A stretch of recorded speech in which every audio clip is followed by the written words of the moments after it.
ঘটনাটি ব্ল্যাক ম্যাজিকের পরিণতি এবং কবর ছোট হয়ে আসার একটি ঘটনাটি যখন ঘটে তখন আমি সদ্য মাদ্রাসায় ভর্তি হয়েছি রাজবাড়িতে, বিনোদপুর হাফিজিয়া মাদ্রাসা। তো বিনোদপুর হাফিজিয়া মাদ্রাসা থেকে আমার বাসার দূরত্ব মাত্র কয়েক মিনিটের ওয়াকিং ডিস্টেন্স ছিল, যার কারণে খাওয়া দাওয়া থেকে শুরু করে নিয়ে অধিকাংশ বিষয়গুলো আমি মাদ্রাসায় রাতে ঘুমাতাম যদিও, বাট খাওয়া দাওয়া বা অন্যান্য যে কোনো প্রয়োজনে তাড়াতাড়ি বাড়িতে চলে যাওয়ার মতো সময় আমার থাকতো আর কি। এই কারণে সবসময় মাদ্রাসার কাছাকাছি থাকতাম। ছুটি টুটি থেকে শুরু করে নিয়ে আসলে আমার ওই রকম মাদ্রাসা থেকে দূরত্ব কখনোই ছিল না। যাই হোক, ঘটনাটির সময়কাল ছিল 1998 সাল, আমার যতদূর মনে পড়ে। 1998 সালের কোনো এক রাতে কিছু লোক মাদ্রাসায় আসে। তখন বিনোদপুর মাদ্রাসা আজকে যেমন অবকাঠামো অনেক উন্নত হয়েছে, তখন এরকম কিছু ছিল না। তখন ছোট্ট একটি ঘর ছিল মসজিদের পাশে, সেখানে কিছু স্টুডেন্ট ঘুমাতো, আর আমরা কয়েকজন মসজিদে ঘুমাইতাম। তো ওই মসজিদে মসজিদে যিনি মুয়াজ্জিন রেজাউল কাকা, উনিও সেখানে আমাদের সাথে ঘুমায়। তো অনেক রাত হয়ে যায়। রাত হয়ে গেলে রাত আনুমানিক যতদূর মনে পড়ে, এক্সাক্ট সময়টা আসলে একটু বলা মুশকিল। আনুমানিক রাত 12টা বেজে গেছে, রাত 12টার পরে হঠাৎ মসজিদের দরজায় ঠক ঠক ঠক ঠক শব্দ। বাইরে থেকে ডাকাডাকি করছিল যে রেজাউল কাকা বা রেজাউল ভাই, রেজাউল ভাই, রেজাউল ভাই, দরজাটা খোলে। তখন রেজাউল কাকা উঠে দরজা খোলেন, খুলে দেখেন ওনারই পরিচিত দুইজন প্রতিবেশী দাঁড়িয়ে আছে মসজিদের বাইরে। তখন রেজাউল কাকা বলে, কি হয়েছে? বলে যে আমাদের বাড়িতে একজন লোক মারা গেছে, লোকটা আপনি চেনেন, লোকটাকে আপনি চেনেন, আপনি আসেন, আপনি এসে লোকটাকে গোসল দিবেন, তারপর জানাজা পড়িয়ে আমরা দাফন। তখন রেজাউল কাকা বলে যে এত রাত হয়ে গেছে, সকালবেলা যাই, সকালবেলা সকালবেলা দাফন করি, এই রাতের বেলায় দাফন করতে হবে, ঘটনা কি? উনি বিষয়টা একটু পজিটিভলি নেন নিয়ে, রেজাউল রাত্রে দাফন করতে হবে, আবার কোনো মার্ডার টাডার না, এরকম আবার চিন্তা করে ওনারা বিষয়টা বুঝতে পেরেছে। ওনারা বললেন, না রেজাউল ভাই, ওরকম আপনি যেরকম ভাবছেন এরকম কিছু না, তবে লাশটিকে সকাল পর্যন্ত রাখা যাচ্ছে, আমরা রাখতে পারছি না। আপনি সেটা দেখলেই বুঝতে পারবেন যে কেন আমরা রাখতে পারবো। এই জন্য ভোর হওয়ার আগেই লাশটিকে কবর দিতে হবে, এই জন্য আমাদের সাথে চলে। তো রেজাউল কাকা একটু ইতস্তত বোধ করলেও, যেহেতু প্রতিবেশী আর এই লোকদেরকে উনি চেনেন, উনি পাঞ্জাবি পরে প্রস্তুতি নিয়ে বের। তো রাস্তাটা ছিল আজকে যে বিনোদপুর মাদ্রাসা এবং যে বিনোদপুর মাদ্রাসার পাশেই সুইপার কলোনি রয়েছে, এর ঠিক মধ্যবর্তী একটা রাস্তা রয়েছে, এবং পাশে রাজবাড়ির একটা নাম করা টেইলার্স রয়েছে, all in all tailors. All in all টেইলার্সের পাশ দিয়ে একটি রাস্তা ভেতর দিকে ঢুকে গেছে, ওই পথ দিয়ে আঘাত দেখা। যারা রাজবাড়ি শুনছেন তারা অবশ্যই এই পথগুলো সম্পর্কে জানেন। রেজাউল কাকা ওনাদের সাথে ওই পথ দিয়ে যেতে থাকেন, যেতে যেতে কিছু 5-6 মিনিটের ওয়াকিং ডিস্টেন্স আসবে ওই বাড়ি, ওখানে চলে যান। চলে যাওয়ার পরে উনি অদ্ভুত একটি বিষয় লক্ষ্য করেন। একটি বাড়িতে যদি কোনো সদস্য মারা যায়, কান্নার আওয়াজ থাকে, বাড়ির লোকজন কিন্তু ঘুমায় না, বাচ্চা কাচ্চারা ঘুমায়, বড় মানুষরা কিন্তু সাধারণত ঘুমায় না, কারণ আসলে ঘুমানোর মতো পরিবেশ সেখানে থাকে না। কিন্তু উনি যখন ওই বাড়িতে যান, গিয়ে দেখেন বাড়িতে শুনশান নীরবতা, মনে হচ্ছে যে উনি একটা শ্মশান বা কবরস্থানে চলে এসেছেন। একটি সারা পিনপতন নীরবতা, একটি সারা শব্দও সেখানে নেই। বাড়ির সব দরজা জানালা বন্ধ। তখন রেজাউল কাকা ভয় পান। এই কারণে ভয় পান যে উনি চিন্তা করেন যে এরা আমার ক্ষতি করার উদ্দেশ্যে এখানে নিয়ে আসে নাই তো, না হলে মরা বাড়ি, এইখানে কোনো মানুষ নাই, একটা কান্নার আওয়াজ নাই, এটা কিভাবে সম্ভব? তখন রেজাউল কাকা চিন্তা করেন যে এরা নিশ্চয়ই আমাকে ক্ষতি করার জন্য নিয়ে আসছে এত রাতের বেলা, মেরে টেরে ফেলবে আমাকে, দ্রুত এখান থেকে চলে যেতে হবে। এই চিন্তা করে উনি দৌড় দেওয়ার একটা চিন্তা করেছেন। কিন্তু ওনাকে যারা ডেকে নিয়ে এসেছিলেন তারা কিন্তু রেজাউল কাকার মনোভাবটা বুঝতে পেরেছে।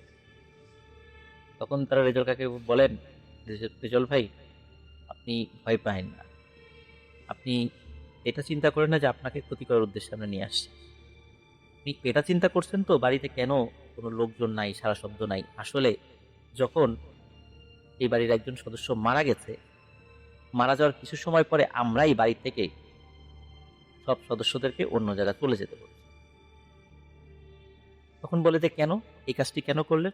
বলেন আসেন আমাদের সাথে, নিজেই দেখবেন যে কেন আমরা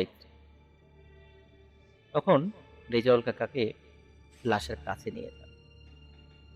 তখন রেজাউল কাকা দেখেন একটি কাঁথার মতো একটা কাপড় দিয়ে লাশটি ঢেকে রাখা হয়েছে। রেজাউল কাকা উনি নিজের হাতে লাশের মুখের উপর থেকে কাপড়টি সরান। কাপড়টি সরানোর সাথে সাথে রেজাউল কাকা এক লাফে ওই ঘর থেকে বের হয়ে আসে। বের হয়ে বলেন যে ওরে বাবারে, এই লাশ আমি গোসল করাতে পারবো না। তখন ওনারা বলেন, এখন বুঝতে পেরেছেন তো যে কেন বাড়িতে একজন সদস্যও নাই, নারী শিশু থেকে শুরু করে নিয়ে কেউ নাই? বলে হ্যাঁ বুঝতে পেরেছি, কিন্তু আমি এটা করতে পারবো না, আমি ভয়ে শেষ হয়ে যাব। বলে যে রেজল ভাই, আপনাকেই এই কাজটি করতে হবে, আমরা সহযোগিতা করবো, এছাড়া উপায় নাই। যদি সকাল হয়ে যায়, আরো মানুষ যদি এখানে চলে আসে এবং লাশের চেহারার এই বিভৎস দৃশ্য যদি মানুষ দেখে, তাহলে মানুষ কি ভাববে? আর একটি মানুষ যতই খারাপ কাজ করুক না কেন, সে তো একজন মানুষ, আর মৃত্যুর পরে সে আল্লাহর কাছে চলে যায়। আল্লাহ তার কি বিচার আচার করবেন এটা আল্লাহর বিষয়, কিন্তু একটা মানুষ মারা যাওয়ার পরে তাকে তো আমরা এভাবে সমাজের কাছে হেয় হইতে দিতে পারি না। তখন রেজাউল কাকা চিন্তা করেন আসলেই তো তাই, কারণ ওই লাশটির চেহারা ভয়ঙ্কর আকৃতি ধারণ করেছিল, কিন্তু তার মানে এই নয় যে লাশটি পচে গিয়েছে। লাশটির চেহারা ভয়ানক কোন একটা প্রাণীর চেহারার মতো হয়ে গেছে। এটি যে ঠিক কোন প্রাণী এটি আমাকে যদিও বলেছেন রেজাউল কাকা, কিন্তু আমি সঙ্গত কারণে সেটি বলতে চাচ্ছি না। এবং প্রিয় লিসেনার্স, আপনারাও কেউ কমেন্টে এই কোশ্চেনটা অন্তত করবেন না যে কোন প্রাণীর চেহারার মতো হয়ে গিয়েছিল। এটি রহস্যাবৃতই থাক এবং ওই ব্যক্তির সম্মানে যিনি মারা গিয়েছেন, আল্লাহ তাআলা তার ভুল ত্রুটিগুলো ক্ষমা করুন, কিন্তু আমরা তাকে অসম্মান হতে দিতে পারি না। শুধু শিক্ষণীয় বিষয় হওয়ার কারণে ঘটনাটি সামনে তুলে ধরা। যাই হোক, রেজাউল কাকা এবং সাথে থাকা আরো দুইজন লোক, ওনারা এই লাশের গোসলের জন্য পানির আয়োজন করেন। তারপরে তিনজন মিলে লাশের গোসল দেন এবং আশেপাশ থেকে আর 2 থেকে 3 জন মানুষ তারা আসে। আগে থেকে খাটিয়া রেডি ছিল, কারণ ওই খাটিয়াটা এই বিনোদপুর হাফিজিয়া মাদ্রাসা মসজিদেরই খাটিয়া ছিল। এখান থেকে খাটিয়া নিয়ে আসা হয়। খাটিয়া নিয়ে আসার পরে কাফনে মোড়ানো হয় লাশটি এবং লাশটি নিয়ে লোকশেড কবরস্থানে নিয়ে যাওয়া হয়। লোকশেডের ঘটনা তো আপনারা অনেকেই জানেন, বিভিন্ন সময় আমি বলেছি এবং পর্যায়ক্রমে আরো বলবো ইনশাল্লাহ। তো লোকশেডের 2টা পার্ট রয়েছে, একটা পাশে মুসলিম কবরস্থান আর একটা পাশে হিন্দু কবরস্থান। কবরস্থান এই কারণে বলছি যে হিন্দুদের মধ্যে বেশ কিছু গোত্র রয়েছে, তারা সবাই কিন্তু লাশ শ্মশানে গিয়ে পোড়ায় না, কেউ কেউ কবর দেয়। তো ওইখানে দাস নামক একটা সম্প্রদায় রয়েছে হিন্দুদের, ওনারা লাশ আসলে পোড়ায় না, ওনারা ওখানে দাফন করে। আর একটা বিষয় হলো যে এই কবরস্থানে অনেক অপমৃত্যুর লাশগুলো, রেলে কেটে যাওয়া, ক্রস ফায়ারে মারা যাওয়া, এরকম অসংখ্য অপমৃত্যুর লাশগুলো দাফন করা হতো, অনেকদিন দাফন করা হয়েছে। পরবর্তীতে এই হিন্দু সম্প্রদায় তারা লিখিতভাবে আবেদন জানায় রেল কর্তৃপক্ষের কাছে এবং প্রশাসনের কাছে যে যেহেতু তারা তাদের দেহগুলো শ্মশানে গিয়ে সৎকার করে না, এখানে কবর দেয়, এই অপমৃত্যুর লাশগুলো যেন এখানে আর কবর দেয়া না হয়। এরপর থেকে ওই জায়গাতে আর কোন অপমৃত্যুর মানে বিশেষ করে রেলে কেটে বিষ খাওয়া বা যাদের বেওয়ারিশ লাশগুলো, এগুলো আর এখন আর কবর দেওয়া হয়। আগে দেওয়া হতো, লাস্ট বেশ প্রায় 5-7 বছর এটা আর হয় না। তো যাই হোক, এইটার অপোজিট পাশে রয়েছে মুসলিম কবরস্থান। এই মুসলিম কবরস্থানে সেখানেও লাশ কবর দেওয়া হয় এবং যদি টের পাওয়া যায় যে তিনি মুসলিম, তার যদি বেওয়ারিশ লাশ হয়, যদি মুসলিম হয়, তখন কিন্তু এই পাশে আর যাদের পরিচয় পাওয়া যায় না বা এরকম মানে এমন কোনো সিচুয়েশন উদ্ভব হয় বা তারা যদি ডিসিশন নেয়, যারা এই দায়িত্বে থাকে, তখন ওই হিন্দুদের ওই সাইডটাতে কবর দেওয়া হয়। যাই হোক, এখন আর দেওয়া হয় না এই সাইডটাতে। আর মুসলিমদের এই পাশেও এখন আর দেওয়া হয় না, এগুলো এখন অন্য জায়গায় মানে দাফন করা হয়, আগে দেওয়া হতো। তো যাই হোক, ওই কবরস্থানে, মুসলিম কবরস্থানে কবর দেওয়ার জন্য কবর করা হয়। রেজাউল কাকা এবং আরো যারা আছেন 4-5 জন, তারা যখন খাটিয়াটি নিয়ে কালেমা শাহাদাত পড়তে পড়তে আস্তে আস্তে আস্তে আস্তে ওই কবরস্থানের দিকে আসতে থাকে, ওই লোকশিরের দিকে, যখন কবরস্থানে চলে আসে তখন রেজাউল কাকার মেজাজ চরম বিগড়ে যায়। উনি দেখেন যারা কবর কেটেছে তারা একটা বাচ্চার কবর যেরকম হয় এই আকৃতির একটা কবর, এবং কবর দেখে রেজাউল কাকার মেজাজ গরম হয়েছে। তিনি বলেন যে যারা কবর খুঁড়েছে তাদেরকে উনি চিনতেন, তাদেরকে বলেন যে তোমরা বহু বছর ধরে কবর করো, তোমরা কি জানো না যে এটা কার লাশ? তোমরা কি শোনো নাই যে এটা কি বাচ্চার লাশ নাকি বড় মানুষের লাশ? তখন তারা বলে যে হ্যাঁ, আমরা জানি যে এটা বড় মানুষের লাশ। তখন রেজাউল কাকা বলেন, তাহলে কেন এই কবরটা তোমরা বাচ্চার কবরের মতো খুলেছ? তখন তারা বলে যে রেজাউল ভাই, আপনি একবার আশেপাশে তাকিয়ে দেখেছেন কি পরিমাণ মাটি চতুর্দিকে? রেজাউল কাকা দেখে, প্রথমে তো অন্ধকারে অতটা বুঝতে পারেন, হালকা আলো আলো ছিল, তার দিকে অতটা খেয়াল করেন নাই। আসলেই তো যে পরিমাণ মাটি ওই কবরের পাশে রাখা আছে বা তোলা হয়েছে তা প্রায় 2 থেকে 3টা কবরের মাটি। তখন রেজাউল কাকা বলে, ঘটনা কি? তখন যারা কবর খুঁড়ছিল তারা বলে যে রেজাউল ভাই, আমরা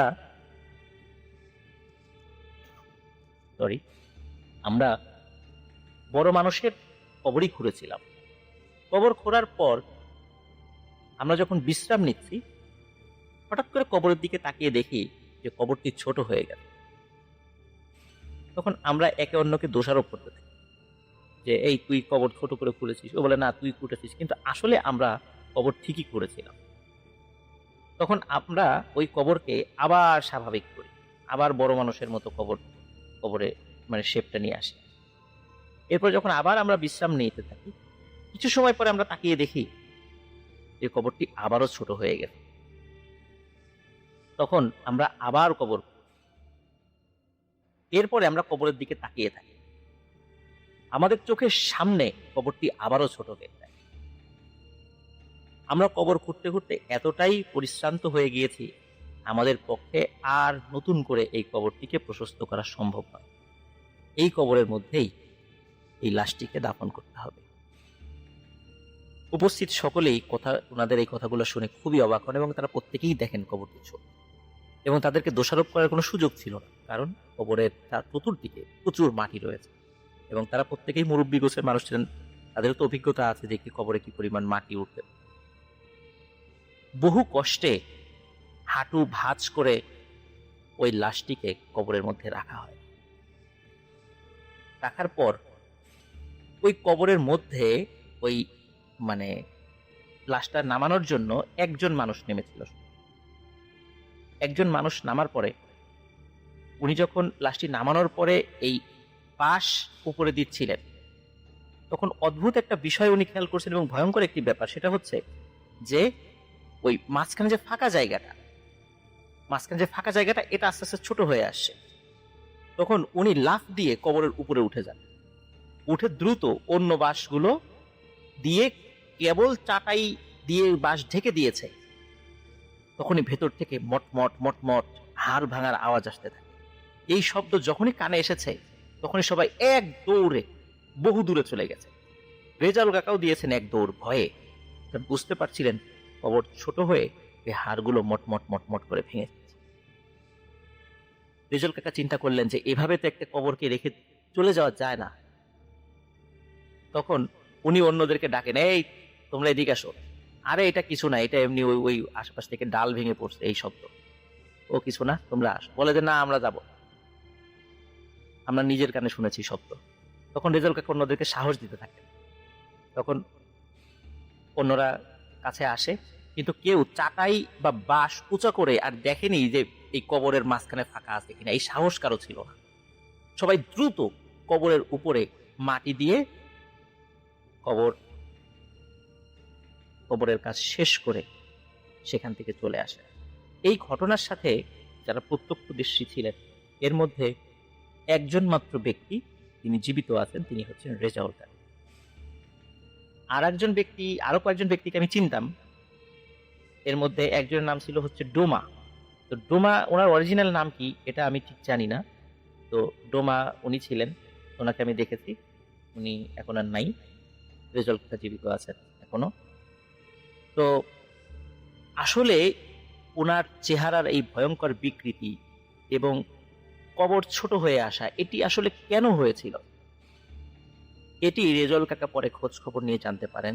এই ব্যক্তি, উনি ব্ল্যাক ম্যাজিকে পারদর্শী ছিলেন এবং ব্ল্যাক ম্যাজিক করতেন। ওনার ব্ল্যাক ম্যাজিক করার কারণে ওনার কিন্তু সন্তানাদি মারা গিয়েছে। ওনার স্ত্রী ওনাকে এই পথ থেকে ফেরানোর অনেক চেষ্টা করেছিলেন, কিন্তু পারেন। একটা পর্যায়ে ওনার স্ত্রীও চলে যান, কিন্তু তারপরেও উনি এই ব্ল্যাক ম্যাজিক প্র্যাকটিস করেই করেই ওনাকে কোনোভাবেই এই পথ থেকে থামানো যায় না। যাই হোক, এই কারণে তার এই পরিণতি হয়েছিল। আল্লাহ তাআলা তাকে এখন কি অবস্থা রেখেছেন, আমরা অবশ্যই যে যত খারাপ কাজই করুক, আমরা তার রুহের মাগফিরাত কামনা করতে দোষের কিছু নাই। তিনি অন্যায় করেছেন, ভুল করেছেন, তার কি শাস্তি হবে এটা আল্লাহর সিদ্ধান্ত। আমরা এটা নিয়ে কোনো ধরনের কোনো কটাক্ষ বা কোনো ধরনের মন্তব্য করতে পারি, সেই অধিকার আমাদের নেই। তবে ঘটনাটি এই কারণে বলা, এটি আমাদের জন্য খুব বড় ধরনের একটি শিক্ষা, যে ব্ল্যাক ম্যাজিক করলে কি হয়, কি পরিণতি হয়। আমার ধারণা ব্ল্যাক ম্যাজিকের যে পরিণতিগুলো এ যাবৎকাল পর্যন্ত আমি বলেছি বা অন্যরা বলেছে, এর থেকে সাংঘাতিক পরিণতি আর কিছু হতে পারে বলে আমার জানা নাই। হতে পারে, অবশ্যই হতে পারে, অনেক ঘটনাই ঘটে, কিন্তু একদম কবর ছোট হয়ে আসছে এবং কবর দুই দিক থেকে চাপ দিয়ে লাশটাকে পিষে ফেলেছে, এই ধরনের ঘটনা খুবই কম পাওয়া যায়। প্রিয় লিসেনার্স, ঘটনাটি আমি আবারও বলছি, এটি আমি আগেও শেয়ার করেছিলাম এবং আপনাদের জানার সুবিধার্থে বা পরামর্শ বলেন বা যেটাই বলেন, সেই সুবিধার্থে ঘটনাটি আমি আবার রেকর্ড করে চ্যানেলে আপলোড করলাম। আশা করি ঘটনাটি ভালো লেগেছে। ঘটনাটির সত্যতা যাচাই করতে চাইলে আপনার রাজবাড়ী জেলার সদরেই রেল স্টেশনের কাছেই রিকশায় 10 টাকা ভাড়া নেবে, বা হেঁটেও আপনি যেতে পারবেন। বিনোদপুর হাফিজিয়া মাদ্রাসায় চলে যাবেন। ওই হাফিজিয়া মাদ্রাসা মসজিদের মুয়াজ্জিন মোহাম্মদ রেজাউল কাকা বলি আমরা যাকে, তিনি এখনো জীবিত আছেন। কেউ যদি তার মুখ থেকেই ঘটনাটি শুনতে চান, শুনতে পারবেন।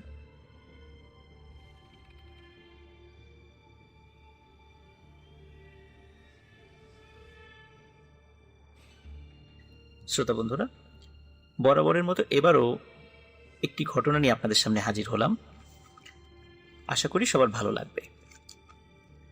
ঘটনাটি সময়টা ছিল 2013 সালে এবং এই ঘটনাটি আমার যে জেলা, রাজবাড়ী জেলায়। ঘটনাটির স্থান রাজবাড়ী জেলার পাচুরিয়া ইউনিয়নে। এই পাচুরিয়া থেকে রাজবাড়ীতে আসার জন্য একটি রাস্তা রয়েছে। এটি শহর রক্ষাকারী যে বাঁধ রয়েছে, এই বাঁধ ঘেঁষা রাস্তাটি। সাধারণত বেশি রাতের বেলা এই রাস্তায় কেউ চলাফেরা এমনিতেও করে না, খুব ইমার্জেন্সি ছাড়া আর কি। তো এই ঘটনাটি যার সাথে ঘটেছিল তার নাম হচ্ছে রকিব এবং সময়টি হচ্ছে 2013 সালে। তো রকিব হঠাৎ করে তার কাছে রাতের বেলা ফোন আসে। তো বলা হয় তার একজন খুব ঘনিষ্ঠ আত্মীয় হঠাৎ করে অসুস্থ হয়ে রাজবাড়ীর সদর হসপিটালে ভর্তি, এবং তাকে এই খবরটি দেওয়ার পরে, খুব ঘনিষ্ঠ আত্মীয় যেহেতু, তো রকিবের মোটরসাইকেল ছিল। তো রকিব চিন্তা করে যে এখন তাহলে যেহেতু মোটরসাইকেল আছে, আমি তো যেতেই পারবো, সমস্যা নেই। তো রকিব মোটরসাইকেল নিয়ে বাসার থেকে বের হয় এবং পরিবারের সদস্যদেরকে ওই আত্মীয়র অসুস্থতার খবর জানায়, এবং পরিবারের সদস্যরাও বলে যে ঠিক আছে তুমি যাও। এখন এমত অবস্থায় সে যে একা যাবে, এখন চিন্তা করা হয়েছে তাহলে অন্য কোনো বন্ধুদেরকে সাথে নিয়ে যাই। কিন্তু ওই অবস্থায় যাদেরকেই ফোন দিচ্ছিল, মোবাইলে কল দিচ্ছিল, যেহেতু অনেক রাত ছিল, রাত প্রায় 2-2:30 বাজে, তখন কিন্তু কেউ, আর ওই সময়টা ছিল আবার শীতের রাত, এই কারণে অনেকেই গভীর ঘুমে বিভোর হয়েছিল, যার কারণে যাদেরকে ফোন করেছিল তারা কেউই ফোনটা রিসিভ করেনি। নিরুপায় হয়ে রকিব একাই মোটরসাইকেল নিয়ে বাসার থেকে বের হয় রকিব যখন পাচুরিয়া থেকে তার বাসা থেকে মোটরসাইকেলটি নিয়ে যাচ্ছিল, তো পাচুরিয়া থেকে রাজবাড়ী আসার জন্য মাঝখানে একটি বাজার পড়ে, এটার নাম হচ্ছে উড়াকান্দা বাজার। তো উড়াকান্দা বাজার থেকে বাঁধের রাস্তা থেকে আরেকটু বাম সাইড দিয়ে নেমে যেতে হয়, সেখান দিয়েই মানে রাজবাড়িতে আসাটা অনেক সহজ হয়। যদিও ওই পথটা ওই সময় অনেক নির্জন থাকে, এমনিতেও নির্জন থাকে, কিন্তু রাতের বেলা আরো বেশি নির্জন থাকে। তারপর রকিব মানে সেই রাস্তাটি বেছে নিল তাড়াতাড়ি যাওয়ার জন্য। তো রকিব যখন ওরাকান্দা বাজার থেকে বাম দিক দিয়ে বাইকটা শহর রক্ষাকারী বাঁধ থেকে একটু ঢালু রাস্তা, মানে নিচের রাস্তাতে এসে বেশ ঢালু রাস্তা থাকে আর কি, ওখানে মানে বাইকটি নামিয়ে দিয়ে সেই পথ দিয়ে আসতে থাকে। তো আস্তে আস্তে দাঁতশি নামক একটি জায়গা আছে, সেখানে আরেকটি বাজার রয়েছে। এই দাঁতশি বাজারের ঠিক আগে সে মোটরসাইকেলের লুকিং গ্লাসে হঠাৎ করে সে দেখতে পায় পেছনে মনে হয় কেউ বসে আছে।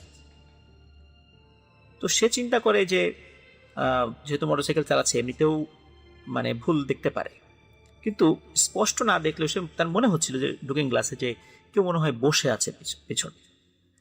তখন রাকিব যেটি করে সেটি হচ্ছে যে প্রথমত সে দোয়া কালাম পড়া শুরু করে। তো তারপর সে মোটরসাইকেল যথারীতি চালাচ্ছিল, কিন্তু হঠাৎ রাকিব ফিল করে যে তার মোটরসাইকেলের স্পিড যে স্পিডে ছিল, মনে হচ্ছে স্পিডটা আগের থেকে আস্তে আস্তে বেড়ে যাচ্ছে। তো রাকিব তখন একটু ভয় পাওয়া শুরু করে, যদিও সে অনেক সাহসী ছিল, সে অনেক ভয় পাওয়া শুরু করে। তো ওই সময়টাতে রাকিব যে কাজটি করে সেটা হলো মোটরসাইকেলটা মানে সে আপ্রাণ চেষ্টা করে মোটরসাইকেলের ব্রেক করে মোটরসাইকেলটা থামানোর জন্য, কিন্তু অদ্ভুত ব্যাপার যে মোটরসাইকেলটা কোনোভাবেই থামানো যাচ্ছিল না, কোনোভাবেই রাকিব মোটরসাইকেলটি থামাতে পারছিল না।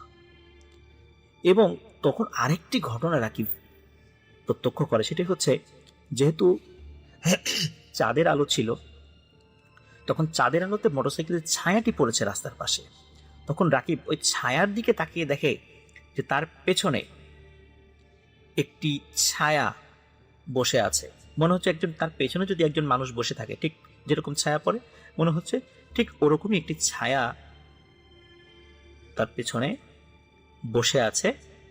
এবং এতটুকু সে ফিল করে এবং সে ওই ছায়ার দিকে তাকায় দেখতে পারে যে এই ছায়ামূর্তিটি একটি মহিলা মানুষের, কারণ ওই ছায়ামূর্তির যে চুল, বড় বড় চুল, মোটরসাইকেল যখন চলছিল বাতাসে সেই চুলটা পেছন দিকে উঠছিল, ঢেউ খেলছিল। এটিও রাকিব ছায়ার দিকে তাকিয়ে, বিশেষ করে ওই মোটরসাইকেলের যে ছায়াটি হয় সেই দিকে তাকিয়ে দেখতে পারে। তো তখন ও বুঝতে পারে যে এখন সে খুব বিপদে পড়ে গিয়েছে, এখন কি করবে, মোটরসাইকেল তো থামাতে পারছে না। তখন ওই অবস্থাতেই মোটরসাইকেল চালাতে চালাতে আরেকটু সামনের দিকে, দাঁতশি থেকে আরেকটু সামনের দিকে একটি জায়গা আছে, এর নাম হচ্ছে নূরপুর বলে। তো এই নূরপুরের কাছে এসে পাশে দেখে রাস্তায়, যেহেতু সে ওই দিকে সবসময় চলাফেরা করে, তো আগে থেকেই মানে দেখেছিল যে রাস্তার পাশে একটি খুব অল্প পানির একটি খাদের মতো রয়েছে। তখন মোটরসাইকেল যে কোনো উপায় থামানোর জন্য সে চিন্তা করছে, এখন থামাতে গেলে কোনো গাছ বা দেয়ালের সাথে যদি ধাক্কা দেয় এই স্পিডওয়ালা মোটরসাইকেল, তাহলে কিন্তু খুব বিপদ হয়ে যাবে। এই জন্য রাকিব যে কাজটি করে সেটি হচ্ছে এই মোটরসাইকেলটি এই খাদের মধ্যে নামিয়ে দেওয়ার চেষ্টা করে, এবং সেখানে সে সফলও হয়। যখন মোটরসাইকেল খাদের মধ্যে নামিয়ে দেয় তখন মোটরসাইকেল পানির মধ্যে গিয়ে পড়ে, এবং সে রাকিব তেমন কোনো আহত হয় না। কিন্তু এই যখন ধপাস করে এই মোটরসাইকেলটি পানির মধ্যে পড়েছে, তখন আশেপাশে যে বাড়ি ছিল তারা চিন্তা করেছে যে কি ব্যাপারে এত শব্দ, এত জোরে শব্দ হলো কি। তখন বেশ কয়েকজন লোক বের হয়েছে বাসা থেকে বের হওয়ার পর টর্চ মানে জ্বালিয়ে দেখে যে নিচে একটা লোক পানির মধ্যে পড়ে গিয়েছে, সে আহত অবস্থায় গোংরানোর মতো শব্দ করছে। তখন কয়েকজন গিয়ে ওখান থেকে তাকে উদ্ধার করার চেষ্টা করে, কিন্তু অদ্ভুত ব্যাপার হলো তাকে উদ্ধার করতে গিয়ে একটি সমস্যা দেখা দিল। সেটা হচ্ছে যে কয়েকজন লোক মিলে তাকে যখন টেনে তোলার চেষ্টা করছিল, তার শরীরটা এত ভারী মনে হচ্ছিল তাদের কাছে, কিছুতেই এই বডিটাকে টেনে তুলতে পারছিল না, মানে রাকিবের দেহটাকে টেনে তুলতে পারছিল না।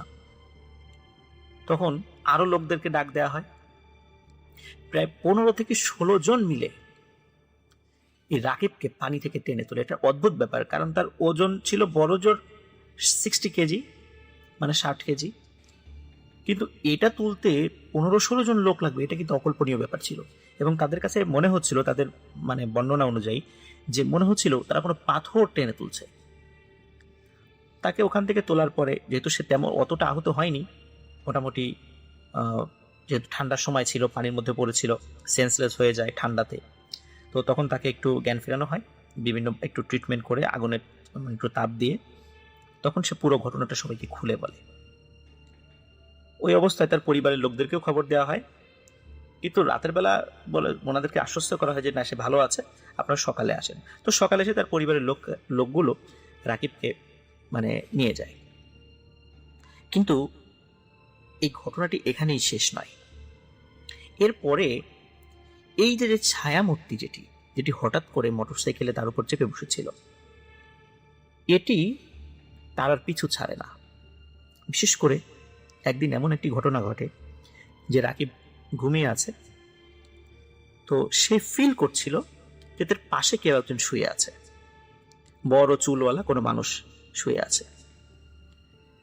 তো একদিন এই ঘটনাটি যেদিন ঘটে, তখন রাকিব খুব ভালো করে খেয়াল করে এটা কে, তখন তাকিয়ে দেখে যে মোটামুটি যতটুকু দেখা যাচ্ছিল অন্ধকারে, যে চেহারাটি ভয়ঙ্কর রকমের কালো। একে তো ঘরে অন্ধকার, যতটুকু আবছা আলো ছিল, তো ভয়ঙ্কর রকমের কালো। কারণ আলো কিভাবে দেখতে পেল, ওইখানে কিন্তু ইলেকট্রিসিটি ছিল তার ঘরে, যেহেতু ডিম লাইট আমরা জ্বালিয়ে অনেক সময় ঘুমাই আর কি, যে ডিম লাইটের আলোতে সে দেখে ভয়ঙ্কর রকমের কালো একটা চেহারা, মাথার চুলগুলো অস্বাভাবিক রকমের বড়, এত বড় চুল সাধারণত কোনো মেয়েদের হয় না, তার পাশে শুয়ে আছে। তখন রাকিব চিৎকার করে ওঠে, তার চিৎকার বাড়ির অন্য সদস্যরা চলে আসে। তখন আবারও রাকিব সেন্সলেস হয়ে যায়। রাকিবের যখন জ্ঞান ফেরে, তখন বেশ কিছু হুজুরদের কাছে নিয়ে যাওয়া হয়। তখন হুজুররা তার ট্রিটমেন্ট করা শুরু করে এবং বলে যে রাতের বেলা এই বের হওয়ার সময় একটি দুষ্টু জিন তার উপর সওয়ার হয়েছিল এবং এটি তার থেকে সহজে যেতে চাচ্ছে না। দেখ, আলহামদুলিল্লাহ, অনেক চেষ্টার পর রাকিব সুস্থ হয় এবং এখনও সে সুস্থ অবস্থায় আছে, সে ভালো আছে। বর্তমানে একটি মোবাইল অপারেটর কোম্পানিতে সে চাকরি করে। তো এটি ছিল ঘটনা। আমি যেই স্টোরিটি শেয়ার করব, এটি আমার যে জেলা, রাজবাড়ী জেলার কালুখালী উপজেলার একটি ঘটনা। ঘটনাটির সময় অনেক আগের, 1965 সালে।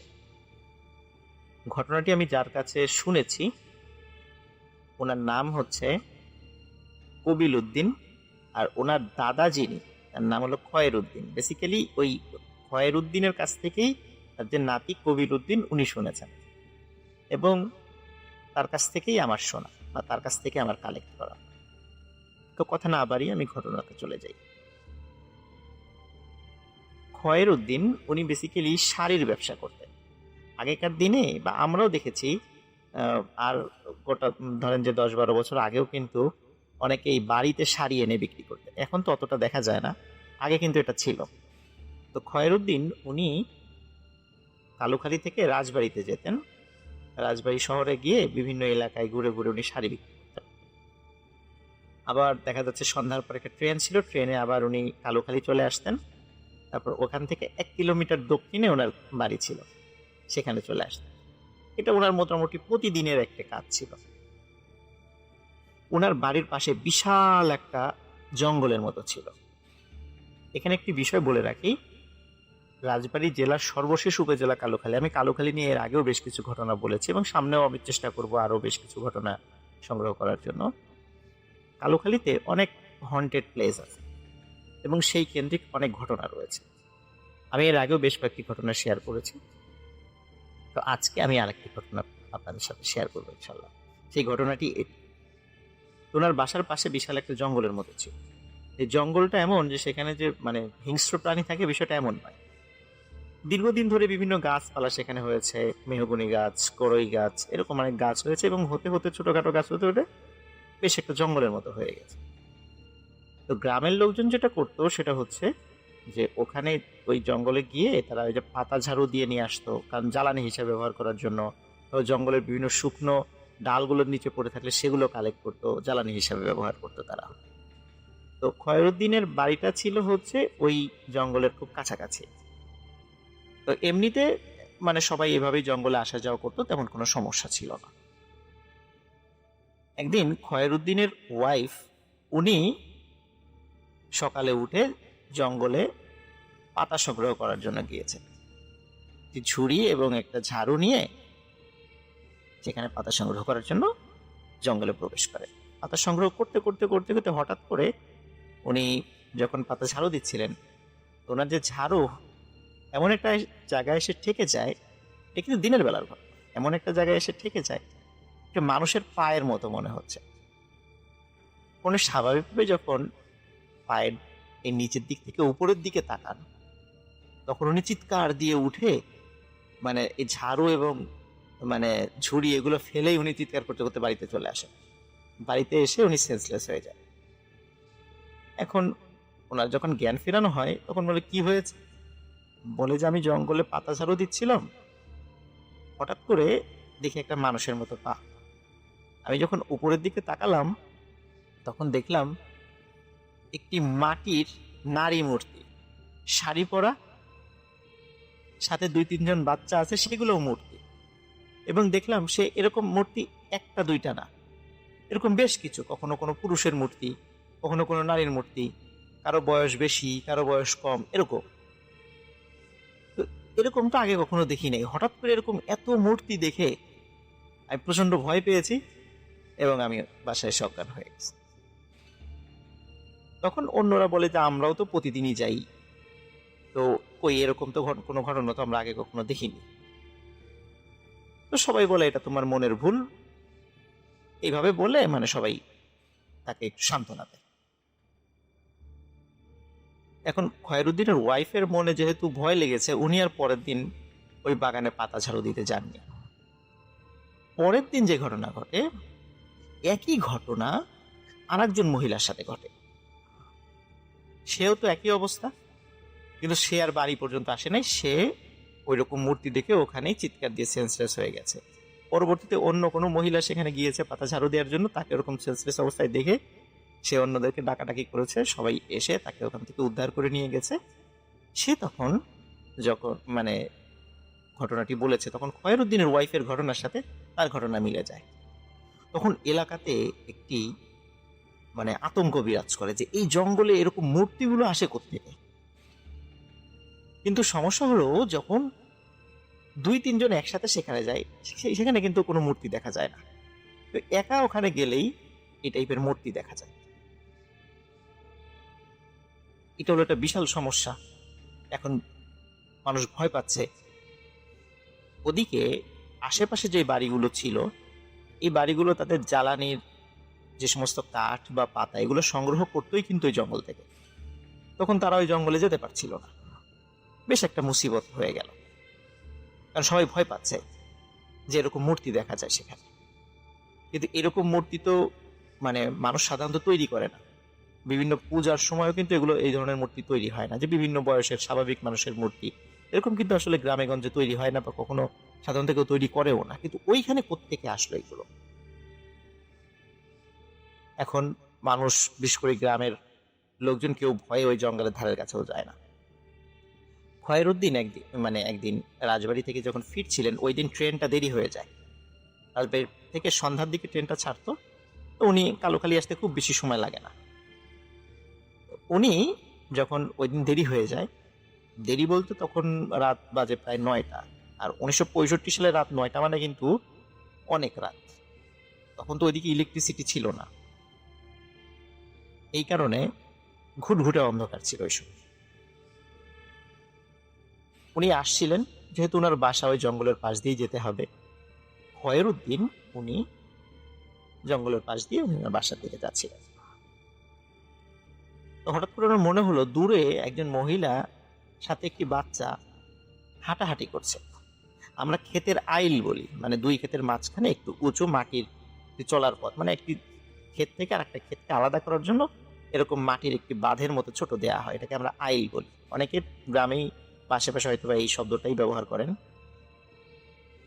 উনি খেয়াল করেন খয়রুদ্দিন এই আইলের উপরে একজন মহিলা একটি বাচ্চা হাঁটাহাঁটি করছে, দূর থেকে যতটুকু মনে হয়েছে। ওদিন অন্ধকার থাকলেও মোটামুটি যতটুকু হালকা আলো আছে ততটুকু মনে হয়েছে আমার কাছে। তখন উনি চিন্তা করলেন যে এত রাত্রে এখানে কে হতে পারে। উনি যেহেতু মাঝে মাঝে রাতের বেলা আসতেন এবং সাহসী লোক ছিলেন, আর দীর্ঘদিন ধরে উনি রাতের বেলা আসেন, এই টাইপের কোনো ঘটনা বা এই জঙ্গলের পাশ দিয়ে আসছেন কোনো ঘটনা ওনার কখনো চোখে পড়েনি বা ঘটেওনি। কিন্তু যেহেতু জঙ্গল কেন্দ্রিক একটি বিষয় চতুর্দিকে আলোচনা হচ্ছিল, তখন উনি মনে একটু ভয় পেলেও চিন্তা করেন সেগুলো তো মূর্তির কথা, সবাই তো মূর্তি দেখেছে, এগুলো তো মানুষ হাঁটাচলা করছে, মনে হয় আশেপাশে বাড়ির কোনো লোকজন হবে আসছে এখানে। অনেক সময় ক্ষেতের আইল যখন কোনো কারণে যদি ফেটে যায়, তখন কিন্তু রাতের বেলা হলেও খবর পেলে কৃষকরা এসে সেটা আবার বন্ধ করে দেন বা যেই সেটা মেরামত করেন আর কি। উনি চিন্তা করেন হয়তো বা এরকম কোনো কাজেও কেউ আসতে পারে। তিনি যখন হাঁটছিলেন, হঠাৎ করে উনি খেয়াল করলেন ওই একজন মহিলা এবং বাচ্চা তার কাছে আসলো, এসে বলল, তোমার কাছে কি শাড়ি এখনো আছে? তখন খয়রুদ্দিন বলল, হ্যাঁ আছে তো, সব শাড়ি তো আজকে আর বিক্রি হয়নি। তখন বলল, আমাকে একটা শাড়ি দাও। তখন খয়রুদ্দিন বলল, এই রাতের বেলা তুমি কিভাবে শাড়ি দেখবা? দিনের বেলা আমার বাসায় আসো, তখন দেখে শুনে একটা ভালো দেখে একটা শাড়ি নিয়ে যাও। বলে, না আমার কোনো সমস্যা না, আমি রাতের বেলায় দেখতে পারবো, তোমার শাড়ির এই গাইডটা খোলো। তো খয়রুদ্দিন খুব অবাক হন, কি ব্যাপার, এই রাতের বেলা এই মহিলার চেহারায় আমি ভালো করে দেখতে পাচ্ছি না, অথচ সে রাতের বেলা শাড়ি কিনতে চায়। তো উনি খুব অবাক হন খয়রুদ্দিন। তারপরও ওই মহিলা পিড়াপিড়ি শুরু করেন যে না আমাকে শাড়ি দিয়ে যেতেই হবে। তখন বাধ্য হয়ে উনি ওনার গাইডটি মাথার থেকে নামান এবং গাইডটা খুলে বলেন যে, নাও এখন তুমি কোনটা নিবা এই অন্ধকারের মধ্যে। তখন ওই মহিলা ওখান থেকে একটা শাড়ি নেন, বলে যে এই শাড়িটা আমি নিলাম, এটা আমার ভালো লেগেছে। তখন বললে যে ঠিক আছে, শাড়ি তো ভালো লেগেছে, এখন দামটা? তখন উনি বলেন যে ঠিক আছে, দামটা আমি পরে তোমাকে দিয়ে দিব, এখন দিব না, তোমাকে আমি পরে তোমার বাসায় পৌঁছে দেবো। খয়রুদ্দিন বলে, আমি তো তোমাকে চিনি না, কিভাবে আমি তোমার কাছ থেকে দাম নিব, আর তুমি কিভাবে দিয়ে যাও, তুমি যদি দামটা না দাও? তখন ওই মহিলা বলে যে আমি এই জঙ্গলেই থাকি, দামের দরকার হলে জঙ্গলে এসো, আমি তোমাকে দাম দিয়ে দিব, আর না হলে আমি নিজে গিয়ে তোমার বাসায় দাম দিয়ে আসবো। এই কথা শোনার সাথে সাথে খয়রুদ্দিন পায় ভয়। এই জঙ্গলে থাকে এই জঙ্গলে তো কোনো মানুষ থাকে না, আর এত রাতের বেলায় এই জায়গা তো কোনো মহিলা আসার কথাও না। তো উনি খুব ভয় পান। ভয় পেলেও উনি সারা শরীর ঘামতে থাকে, কিন্তু কোনো কথা বলেন না। উনি দেখেন যে ওই মহিলা তার বাচ্চা সহ ওই জঙ্গলের ভিতরে ঢুকে গেল। খয়রুদ্দিন তাড়াতাড়ি ওনার শাড়ির যে গাইডটা আছে সেটা তাড়াতাড়ি নিয়ে, ওনার বাসা তো কাছেই ছিল, বাড়িতে চলে যান, গিয়ে সব ঘটনা খুলে বলেন। তখন ওর পরিবারের সদস্যরা খুব ভয় পায় যে গ্রামে কি শুরু হলো, আমরা এই জঙ্গলের পাশ দিয়ে যেতে পারছি না, জঙ্গলের ভিতরে ঢুকে আমরা কাঠ বা পাতা সংগ্রহ করতে পারছি না, এই ঘটনা কেন ঘটছে বারবার? এখন মানুষজনের দেখা যাচ্ছে যে কিছু মানুষ এগুলো একটু কম বিশ্বাস করত, তারপরেও তারা জঙ্গলের আশেপাশে যাওয়া শুরু করে, জঙ্গলের ভেতরে ঢোকে। দেখা যায় একসাথে তখন 3-4 জন ঢুকতো, বিশেষ করে মহিলা মানুষ ঢুকতো না, তখন পুরুষ মানুষ ঢোকা শুরু করে কাঠ বা পাতা সংগ্রহ করার জন্য। প্রথমে যখন 2-3 জন মিলে ঢুকতো, প্রথম দিকে কেউ কিছু দেখতো না, কিন্তু পরবর্তীতে দিনের বেলাতেই এই জিনিসগুলো তারা দেখা শুরু করে, কিন্তু তখন আর কোনো মানুষের মূর্তি তারা দেখতো না। তখন দেখতো যে বিভৎস চেহারার কোনো দানব আকৃতির বা বিভৎস চেহারার কোনো মানুষের মূর্তি তারা বিভিন্ন জায়গায় ওই জঙ্গলের মধ্যে দেখতে পেত, এবং তারা ভয়ে সেখান থেকে দৌড় দিয়ে বের হয়ে যেত। এই ঘটনাগুলো যখন কন্টিনিউ হচ্ছিল এবং কেউ যখন জঙ্গলে আর যেতে পারছিল না তাদের প্রয়োজনীয় জিনিস সংগ্রহ করার জন্য, তখন ওই সময় রাজবাড়ির একজন ভালো হুজুরের শরণাপন্ন হয় যে এই ঘটনাটা কেন ঘটছে। তখন ওই হুজুর একটু সময় নেন, সময় নিয়ে পরে বলেন যে ওখানে বেশ কিছু জিন পরিবার এসে বসবাস করা শুরু করেছে ওই জঙ্গলে, তোমরা ওখানে যাও, তারা সেটা পছন্দ করে না।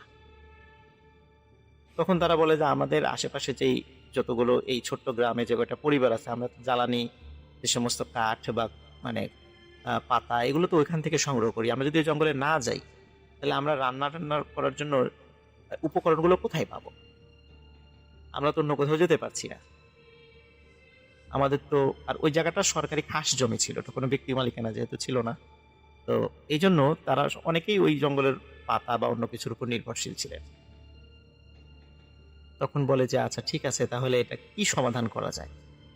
তখন ওই হুজুরকে খুব ভালো করে তারা রিকোয়েস্ট করেন যে যদি জিন এখানে থেকেই থাকে তারা যেন এখান থেকে চলে যায়। তো হুজুর বললেন যে ঠিক আছে, আমি একটু সময় নিচ্ছি, আমি তাদেরকে বলে দেখবো যে আসলে কি করা যায়। তুমি 7 দিন পরে আসো, তোমরা 7 দিন পরে আসো যারা এসেছিলেন হুজুরের কাছে। তো 7 দিন পরে ওনারা আসেন। ওনারা আসার পরে বলেন যে কোনো রেজাল্ট আছে কিনা।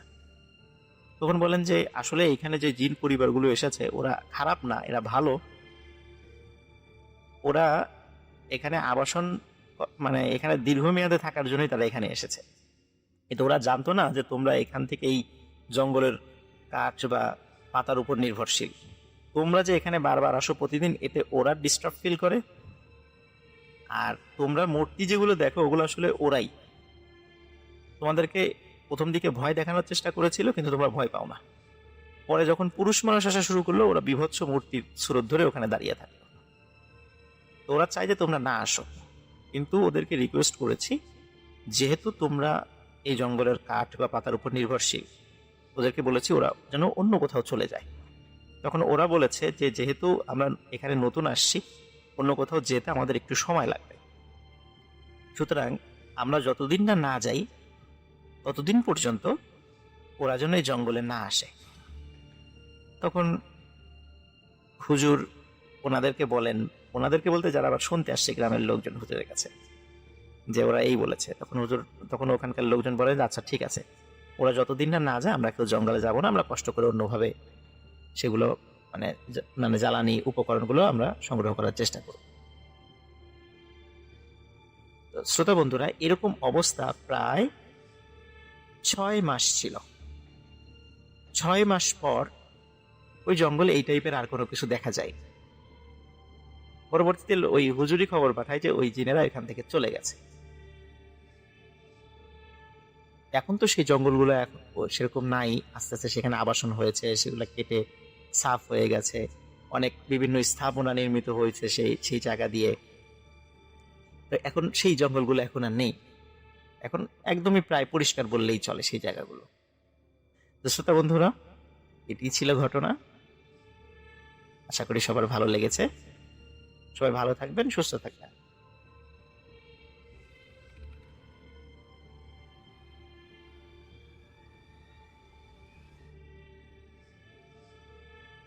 আপনাদের কাছে এই মুহূর্তে আমি চমৎকার একটি স্টোরি শেয়ার করব। কি অবাক হচ্ছেন? আমি বলবো না লিসেনার্স, এবার আমি বলবো না, আমার মুখ দিয়ে বলবো না, এবার যার সঙ্গে ঘটেছে উনি নিজেই ঘটনাটি শেয়ার, বাট আমি ওনার সাথে আছি। আপনারা এর আগেও দেখেছেন যে আমরা ফেসবুক লাইভ এসেছিলাম, সেখানে লোকোশেডের পুরো এরিয়াটা আমি আপনাদেরকে দেখিয়েছিলাম, অনেক হন্টেড একটি জায়গা। এই মুহূর্তে আমি যেখানে বসে আছি এই রেকর্ডিংটা করার সময় এখন কিন্তু রাতের বেলা, এবং সেই লোকোশেডের কাছে আমি বসে আছি, একদম রেলের পাশে, এবং যেই দাদার সঙ্গে ঘটনাটি ঘটেছে তাকে নিয়ে আমি আর তিনি বসে আছি। দাদার মুখ থেকেই আপনারা তার ঘটনাটি শুনবেন। তবে জায়গাটি আমি বলে দিচ্ছি, একটি জায়গা শুধু বলতে পারবো, সেটা আমি স্টোরিটি আমি আপনাদের সাথে শেয়ার করতে যাচ্ছি। এই স্টোরিটি আমাকে দিয়েছে আমার খুব কাছের বন্ধু শাহ রেজাউল হাসান রোহান, যে বর্তমানে আমেরিকার নিউ ইয়র্কের রনকনকমা সিটিতে রয়েছেন। রোহানের একটি ঘটনা আমি ইতিপূর্বে আপনাদেরকে বলেছি, সেটি হচ্ছে যে রোহানের দাদার বাবা মৌলানা শাহ তোফাজ্জল আলী রহমতুল্লাহ আলাই কিভাবে বিয়ানীবাজারের আঙ্গারজুড় গ্রামের গদ্রবঙ্গা জিনের উপদ্রব নিয়ন্ত্রণ করেছিলেন। যে আঙ্গারজুড় গ্রামে আজও গদ্রবঙ্গা জিনের কোনো উপদ্রব নেই বললেই চলে। এত বছর পরেও রোহান ওর সাথে ঘটে যাওয়া একটি ঘটনা আমাকে শেয়ার করেছে, যে এই ঘটনাটি আমি এখন আপনাদেরকে বলতে যাচ্ছি। ঘটনাটি যেখানে ঘটেছে সেই জায়গাটি হচ্ছে সিলেটের টিএনটি কলোনি। সিলেট শহরের মূল কেন্দ্রে অবস্থিত মজুমদার পাড়া নামক একটা জায়গা।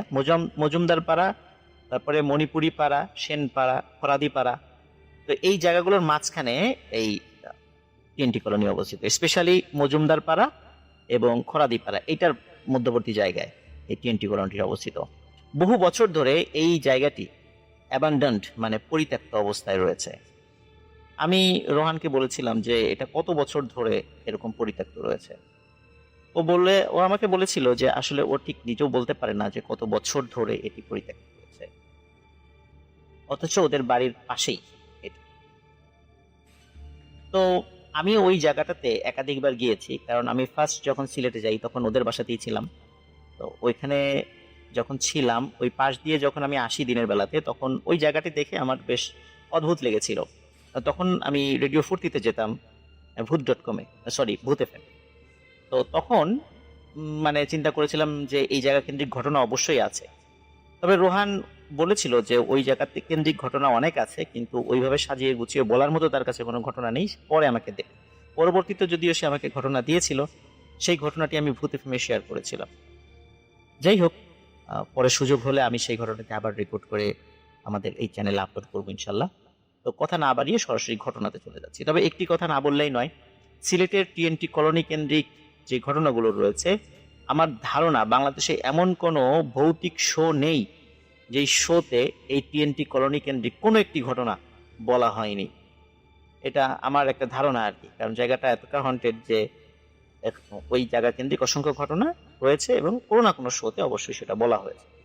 এখন যেই ঘটনাটি আমি আপনাদেরকে শেয়ার করতে যাচ্ছি, এটি রোহানের সাথে ঘটেছিল 2018 সালে। তখন সে বাংলাদেশে ছিল। রোহান 2020 সালের মার্চে আমেরিকাতে গিয়েছিল। তো 2018 সালে ও বাংলাদেশের স্বনামধন্য একটি বেসরকারি ব্যাংকে চাকরি করত এক্সিকিউটিভ অফিসার হিসাবে। ওর যে শাখা, মানে যে শাখাতে তার পোস্টিং ছিল, সেটি হচ্ছে সিলেটের বিশ্বনাথে। ওর কিন্তু মানে বাড়ি সিলেটেই, ওদের নিজেদের বাড়ি সিলেটের একদম প্রাণকেন্দ্রে খরাদিপাড়া। এটি সিলেটের একদম প্রাণকেন্দ্রে শিবগঞ্জ পয়েন্ট থেকে খরাদিপাড়া খুবই নিকটে। তো যাই হোক, ও প্রতিদিন বাসা থেকে ওই বিশ্বনাথে চলে যেত ওদের শাখায়, আবার অফিস শেষ করে চলে আসতো। এখানে একটা বিষয় বলে রাখা ভালো লিসেনার, সেটি হচ্ছে সিলেটের বিশ্বনাথে যে ব্যাংকগুলো রয়েছে, এই ব্যাংকগুলোতে যে লেনদেনগুলো হয়, এই লেনদেনগুলোর ভলিউম কিন্তু বেশি হয়। কারণ হচ্ছে অত্র এলাকায় প্রচুর প্রবাসী লোক রয়েছে, তারা যেই ফরেন রেমিটেন্সগুলো পাঠায়, এই রেমিটেন্সগুলোর ভলিউম অনেক বেশি। ওই জায়গাগুলোতে রেমিটেন্স কেন্দ্রিক আসলে শাখাগুলো গড়ে উঠছে, প্রচুর টাকা রেমিটেন্স হিসাবে আসে। বাংলাদেশের আয়ের একটা বড় অংশ কিন্তু রেমিটেন্স, এটা আমরা জানি, আমাদের প্রবাসী ভাইদের টাকা। তো যার কারণে সেখানে লেনদেনের ব্যস্ততাটাও স্বাভাবিকভাবে বেশি। 2018 সালের জুলাই মাসের কোনো এক বৃহস্পতিবার, এক্সাক্ট মানে তারিখটা রোহানের মনে নাই, জাস্ট মাসটা আমাকে বলেছে, সালটা বলেছে, আর বার সেটা হচ্ছে বৃহস্পতিবার। স্বাভাবিকভাবে বৃহস্পতিবারের পরে শুক্রবার, আর শুক্র শনি ব্যাংকে তো উইকেন্ড মানে ছুটি, এই জন্য বৃহস্পতিবার, আর বৃহস্পতিবারে ব্যাংকগুলোতে লেনদেনটা একটু বেশি থাকে। আপনারা যারা জানেন, দেখেছেন যে বৃহস্পতিবারে ব্যাংকে গেলে ব্যাংকের ভিড়টা একটু বেশি থাকে স্বাভাবিক। তো ওই দিন যে ঘটনাটি ঘটে সেটি হচ্ছে একটি পে অর্ডারের টাকার ফিগার নিয়ে বেশ একটা ঝামেলা হয়। ঝামেলাটা কি, যে ওই টাকার ফিগারটা মিলছিল না, হয়তো বা টাকা বেশি বা কম পোস্টিং দেওয়া হয়েছে, যার কারণে সেটা মিলছিল না। সেই বিষয়টি সমাধান করতে করতে অনেক রাত হয়ে যায়, রাত প্রায় 12টা বেজে যায়। কেউ বাড়ি যেতে পারেনি, কারণ খুব জটিল একটা বিষয় ছিল, বড় অঙ্কের একটা টাকার ফিগার ছিল। এই জন্য ম্যানেজার সাহেব থেকে শুরু করে নিয়ে প্রত্যেকে এই বিষয়টা সমাধানের জন্য কাজ করে যাচ্ছিলেন। রাত প্রায় 12টার দিকে সেই সমস্যাটার সমাধান হয়, ভুলটা ধরা পড়ে, সেই ভুলটা সংশোধন করা হয় এবং এরপরে যে যার বাড়িতে চলে যায়। সিলেট শহরে আসার মতো 3 জন স্টাফ ছিল যারা সিলেটে আসবে। এখন প্রতিদিন যেটা হতো সেটি হচ্ছে যে সিলেট ওই বিশ্বনাথ শাখা থেকে বের হয়ে একটি বাসে উঠে তারা চলে আসতো। আর ওই দিন যেহেতু মানে কাজ করতে করতে অনেক রাত হয়ে যায়, স্বাভাবিকভাবে অত রাতে তো বাস নেই, তবে বেশ খানিকক্ষণ দাঁড়িয়ে থাকলে সিএনজি পাওয়া যায়, তখন সিএনজি রিজার্ভ নিয়ে আসতে হয় শহরে। ওরা যখন 3 জন স্টাফ ব্যাংক থেকে বের হয়, তখন বেশ খানিকক্ষণ দাঁড়িয়ে থাকার পরে সিএনজি পায়। যদিও সিএনজি ওয়ালা সুযোগ বুঝে ভাড়া অনেক বাড়িয়ে দিয়েছিল, বাধ্য হয়ে তখন বাড়তি ভাড়া দিয়েই তাদেরকে সিএনজিটি রিজার্ভ করতে হয় এবং তারা সিলেট শহরের উদ্দেশ্যে রওনা। তাদের শেষ স্পট ছিল শিবগঞ্জ পয়েন্ট। শিবগঞ্জ পয়েন্টে যখন রোহান এসে নামে, তখন তার আগেই কিন্তু আরো 2 জন তার কলিগ নেমে গিয়েছিল, কারণ তাদের আসার পথে বিভিন্ন জায়গায় তাদের স্টপেজ ছিল, বা যেই জায়গাতে নামলে তাদের বাড়িটা কাছে হয়, এই জন্য তারা নেমে গিয়েছিল। শেষ পর্যন্ত শিবগঞ্জ পয়েন্টে এসে থেমে যায়। তখন রোহান সিএনজিওয়ালাকে রিকোয়েস্ট করে যে তার যে বাসা একদম কাছেই তো খরাদিপাড়া শিবগঞ্জ পয়েন্ট থেকে, খরাদিপাড়ায় তাকে নামিয়ে দিতে। কিন্তু এই সিএনজি চালক খরাদিপাড়া পর্যন্ত যেতে অস্বীকৃতি জানায়, বলে যে না, ওই জায়গাটা বেশ নির্জন নীরব, ওখানে সিএনজি নিয়ে গেলে ফেরার পথে কোনো একটা সমস্যা হতে পারে, এই জন্য সে যেতে অস্বীকৃতি জানায়। তাকে ভাড়া বাড়িয়ে দেবে, আরো ভাড়া দেবে, এই কথা বললেও সিএনজিওয়ালা কোনোভাবেই যেতে রাজি হয় না। শেষ পর্যন্ত রোহান বাধ্য হয়ে সিএনজি থেকে নেমে যায়, নেমে তাকে ভাড়া মিটিয়ে বাড়ির পথে যাত্রা শুরু করে। কিন্তু যাত্রা শুরু করার পর হঠাৎ করে তার মনে হয় যে খরাদিপাড়া যে রাস্তা দিয়ে সে যাচ্ছে, এই রাস্তায় রাতের বেলা বেশ কিছু ভয়ানক আকৃতির কুকুর থাকে। সেটা কোনো অস্বাভাবিক বা প্যারানর্মাল কোনো কুকুর না, মানে সাধারণ কুকুর, কিন্তু সেগুলো দেখতে এমনিতেই ভয়ঙ্কর। রাতের বেলা যারা ওই রাস্তা আসা যাওয়া করে অনেক সময় দেখা যায় যে তারা শুধু ঘেউ ঘেউ করে ক্ষান্ত হয় না, কখনো কখনো আক্রমণ করে বসে। এই জন্য রাতের বেলা কুকুরের ভয়ে ওই রাস্তা দিয়ে অনেকেই যেতে চায় না, অন্য দিক দিয়ে ঘুরে যাওয়ার চেষ্টা করে, বা রিক্সায় যাওয়ার চেষ্টা করে, বা সিএনজিতে যাওয়ার চেষ্টা করে যদি রাত বেশি হয়ে যায়। এখন রোহান চিন্তা করলো যে ও তো রাতবেলা একা, এখন ও এই পথ দিয়ে যাওয়াটার জন্য ঠিক হবে না, আর হাতে তো লাঠি টাঠিও কিছু নাই। লাঠি যদিও খুঁজেছিল আশেপাশে, কিন্তু সব বন্ধ, তো এই জন্য ও কিছুই খুঁজে পায়নি। ও চিন্তা করলো যে খরাদিপাড়ার যাওয়ার জন্য এই রাস্তাটা না ধরে আমি যদি মজুমদার পাড়া হয়ে যাই, ওইদিকে কুকুর থাকে না সাধারণত, ও শুনেছে, তো ওই রাস্তা দিয়ে যায়। তখন যেহেতু জুলাই মাস, তখন কিন্তু ওই বৃষ্টির সিজন, এই যে এখন যেমন জুলাই মাস, তখনও কিন্তু বৃষ্টির সিজন ছিল। তো ওই সময়ে ওই গুড়ি গুড়ি বৃষ্টি পড়ছিল, মানে হালকা গুড়ি গুড়ি বৃষ্টি হচ্ছে, মানে একদম যে ভিজে, মানে সমস্ত শরীর ভিজে একদম কাক হয়ে যাওয়ার বিষয়টা এমন নয়। তো তখন রোহান চিন্তা করে যে ওই দিক দিয়ে যাই। এদিকে একটা বিষয় বলে রাখা ভালো লিসেনার্স, সারাদিন ব্যাংকে ব্যস্ত থাকা এবং ব্যাংকে বিভিন্ন ঝামেলা পোহাতে গিয়ে ওর মোবাইল ফোনের চার্জ যে শেষ হয়ে গিয়েছিল, এটি কিন্তু রোহান খেয়াল করে। ও যখন খরাদিপাড়া ওই রাস্তাতে না দিয়ে মজুমদার পাড়ার রাস্তা ধরলো, কারণ দুই দিক দিয়ে যাওয়া যায় ওর বাড়িতে, ওর বাড়িটা ঠিক মধ্যবর্তী জায়গায় পড়ে আর কি। ও তখন তখন বুঝতে পারলো যে ওর ফোনে তো চার্জ নেই, কারণ সারাটা পথ সিএনজির মধ্যে কলিগদের সাথে গল্প করতে করতে আসছে, তখনও মনে ছিল না। পরে যখন নেমে এই অন্ধকারের পথ রয়েছে কিছুটা, ওই দিক চিন্তা করলো যে তাহলে তো মোবাইলের লাইটটা জ্বালাতে হবে। যখন চিন্তা করে মোবাইল বের করেছে, তখন সে তার মনে পড়ে, হো, মোবাইল ফোনে তো আমার চার্জ নেই, কি একটা ভুল হয়ে গেছে, এখন আমি কি করি। যাই হোক, তারপরও রোহান আগাতে থাকে, আগাতে আগাতে একটা দোকান খোলা পাইছে, ওর পরিচিত একটা দোকান। তখন দোকানে দেখে ওর পরিচিত সেই দোকানদার বসে আছে, জিজ্ঞেস করে যে আপনি এত রাতে দোকান খোলা রেখেছেন? বলে যে হ্যাঁ, আমার ভাই ঢাকা থেকে আসতেছে, তো এখন এসে পৌঁছায় নাই, তো আসলে একসাথে দোকান বন্ধ করে বাড়িতে যাব। তখন দোকানদার বলে যে আপনি এত রাত্রে এই পথ দিয়ে যাচ্ছেন কেন? এই পথ দিয়ে তো আপনি যেই যাবেন আপনার বাড়িতে, যাওয়ার পথটা তো ভালো না, আপনি অন্য পথ দিয়ে যেতেন। তো তখন বলে যে অন্য পথ দিয়ে কুকুরের ভয় আছে, তো এই জন্য ওই যাইনি। তখন বলে আচ্ছা ঠিক আছে, আল্লাহর নাম নিতে নিতে যান। তখন রোহান ওই দোকানদারের কাছ থেকে বিদায় নিয়ে এগোতে থাকে।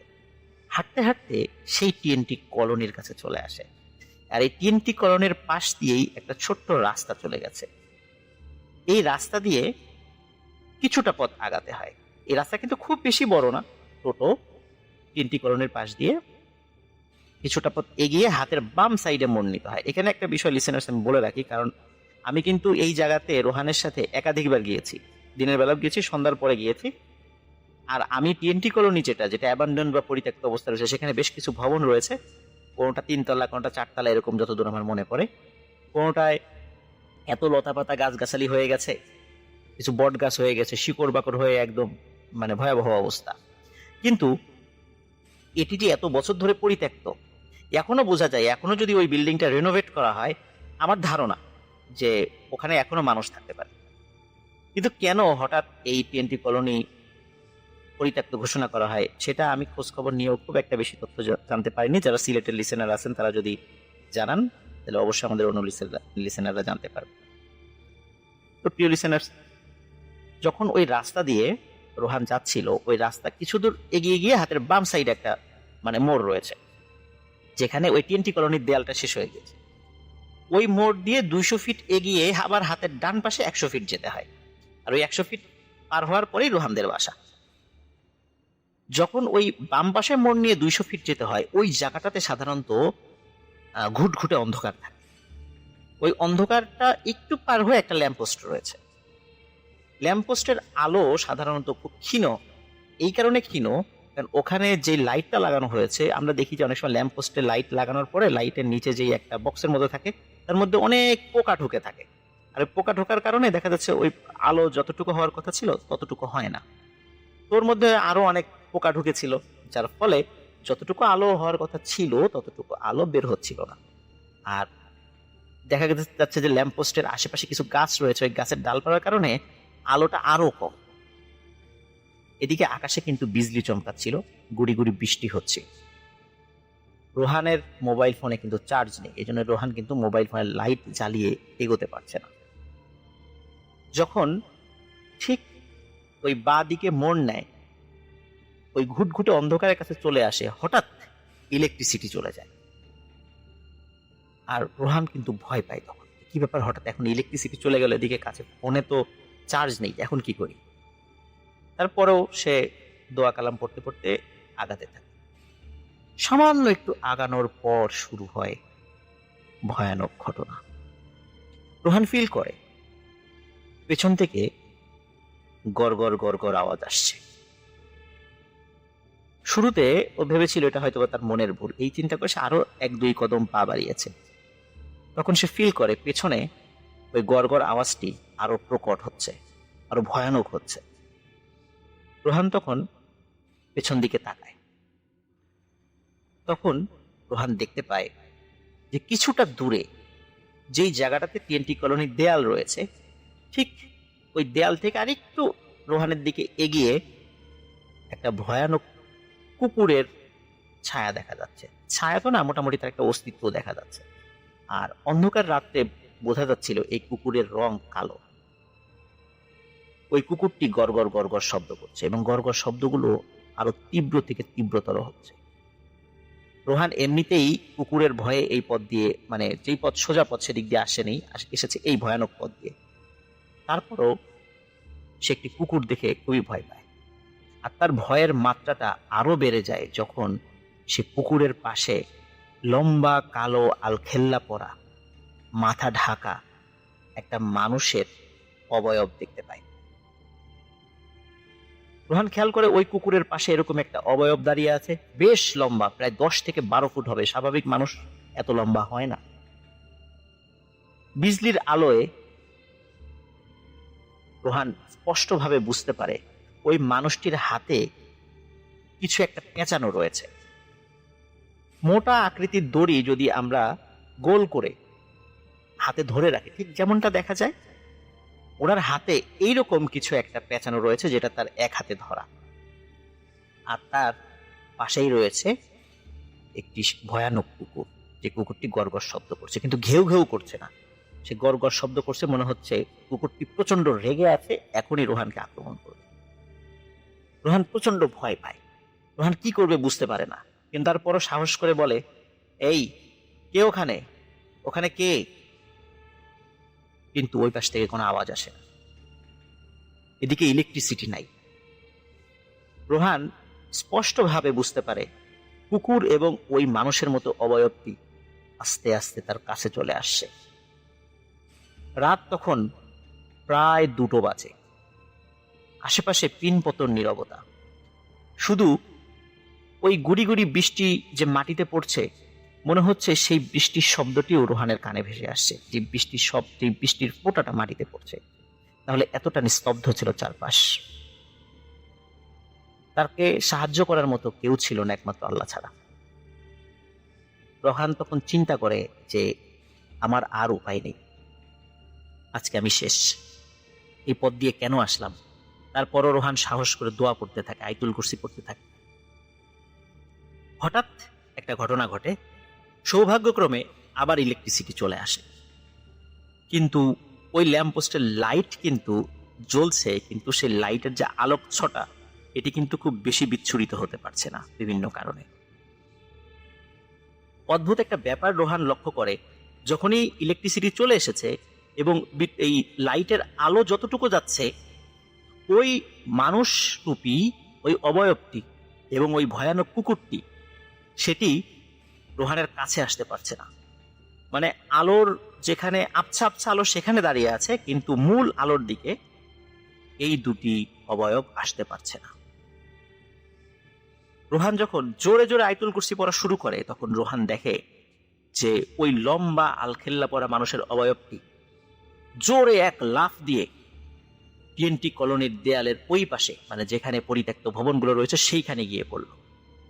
আর যখনই ওই লোকটি লাফ দিল, তার সাথে সাথে ওই কুকুরটিও লাফ দিল, লাফ দিয়ে ওই টিএনটি কলোনির মধ্যে চলে গেল। রোহান সাহস সঞ্চয় করে ওইখান থেকে জোরে এক দৌড় দেয়। 200 ফিটের মতো পার হয়ে আবার ডান দিকে মোড় নেয়। ডান দিকে মোড় নেওয়ার পর সেখানে একটা ল্যাম্পপোস্ট ছিল। রোহান চিন্তা করে, যাক, বড় বাঁচা বেঁচে গেছে, এখন আর কোনো সমস্যা নেই, এখন তোমার বাসা একদম কাছে, চলে যাব। ভাগ্য খারাপ, হঠাৎ আবার ইলেকট্রিসিটি চলে যায়। রোহানের শরীর তখন ভয়ে কেঁপে ওঠে। চিন্তা করে, আবার এরা আসবে না তো? যখনই এই চিন্তা করছে, হঠাৎ আবার গড়গড় গড়গড় শব্দ। রোহান তাকিয়ে দেখে দূরে একটি কুকুরের মতো দেখা যাচ্ছে, কিন্তু এবার মনে হচ্ছে কুকুরটি আরো বড় এবং তার চোখ লাল টকটকে। তার চোখের উপর কোনো আলো পড়েনি, কিন্তু তার পরও চোখ জলজল করছে। আমরা সাধারণত জানি কুকুর বিড়ালের চোখ রাতের আধারে জলজল করে, কিন্তু সেটি সাদা সাদা দেখায়, কিন্তু এই কুকুরের চোখ দুটি লাল টকটকে ছিল। রোহান তখন চিন্তা করে, আজ হয়তোবা আর আমার বাঁচা হবে না, শেষ, আজকে আমি শেষ। তখন রোহানের মনে পড়ে, আমার পকেটে তো মোবাইল রয়েছে, মোবাইলটা তো আমি অন করতে পারি। কিন্তু তার মনে পড়ে মোবাইল ফোনে তো চার্জ নেই। কিন্তু তারপরেও চিন্তা করে যে অনেকক্ষণ যেহেতু বন্ধ ছিল, হয়তোবা কিছুটা চার্জ জমা হতে পারে, অ্যাটলিস্ট ফোনটা অন তো করা যাবে। 10 সেকেন্ড যদি অন থাকে তবুও তো ভালো। রোহান মোবাইলের পাওয়ার বাটনে প্রেস করে। সত্যি মোবাইলটি হঠাৎ করে জ্বলে ওঠে। আর ওই মোবাইলটির একটা বৈশিষ্ট্য ছিল, যখন জ্বলে উঠতো তখন বেশ আলোকিত হতো। যখনই মোবাইলটা বেশ আলোকিত হয়, তখন রোহান ওই কুকুরটির আসল রূপ দেখতে পায়। দেখে এই কুকুরটি আকারে অনেক বড় এবং উচ্চতা প্রায় 7-8 ফুট, এবং কুকুরটি রোহানের দিকে এগিয়ে আসছে গড়গড় শব্দ করতে করতে। কিন্তু যখনই ওই আলোটা জ্বলেছে, সাথে সাথে কুকুর এক লাফ দিয়ে পেছন দিকে চলে গেছে। তার মানে ও আলোর ভিতর আসতে পারছে না। কিন্তু রোহান তো জানে যে এই মোবাইল ফোনটি আর 5 থেকে 7 সেকেন্ডের মধ্যে আবার বন্ধ হয়ে যাবে, কারণ এর ফোনে কোনো চার্জ নেই এই ফোনটাতে। রোহান ওই আলো যতক্ষণ ছিল তখন সে দৌড় দিতে থাকে। সে দৌড়ে কিছুটা পথ যাওয়ার পরে একজন মানুষের সাথে ধাক্কা লাগে। ধাক্কা লাগার পরে ওই লোকটা বলে ওঠে, আরে রোহান ভাই, কই যান এত রাত্রে, আর কোথা থেকে আসলেন? রোহান দেখে যে ওই লোকটি তাদেরই এলাকার একজন চৌকিদার, যিনি রাত্রে পাহারা দেন। তখন বলে, এই তো ভাই, আমি তো আসলাম ব্যাংক থেকে। বলে, তাহলে এই পথ দিয়ে আসলেন কেন? আপনি জানেন না যে রাত 10টার পরে এই পথ দিয়ে সাধারণত মানুষজন হাঁটে না? বলে, হ্যাঁ জানি, আমি তো কুকুরের ভয়ে ওই দিক দিয়ে আসছি। তখন বলে যে, আচ্ছা ঠিক আছে, বাড়িতে যান। রোহান এই ঘটনাটি কিন্তু আর ওই চৌকিদারকে বলে না। সে বাড়িতে চলে আসে। বাড়িতে চলে আসার পর সে তাড়াতাড়ি ফ্রেশ হয়ে ঘুমিয়ে পড়ে। যদিও রোহান অনেক ভয় পেয়েছিল, কিন্তু তারপরেও তার মানে জ্বর টর বা এই টাইপের কিছু আসেনি, মোটামুটি স্বাভাবিক হয়ে গিয়েছিল। প্রিয় লিসেনার্স, এই টিএনটি কলোনির পাশে যে রাস্তার কথা বললাম, এই রাস্তার অপোজিট পাশে কিন্তু মানুষের ঘর বাড়ি রয়েছে। আপনারা যারা সিলেটের আছেন তারা অবশ্যই ওই জায়গাটা সম্পর্কে অবগত আছেন, কারণ আমি কয়েকবার ওখানে গিয়েছি। তো ওই জায়গা সম্পর্কে আরো অনেক ঘটনা প্রচলিত আছে। রাতের বেলা ওখান দিয়ে হেঁটে গেলেই গা ছমছম করে। পরবর্তীতে আরো কিছু ঘটনা আমি আপনাদেরকে শেয়ার করব।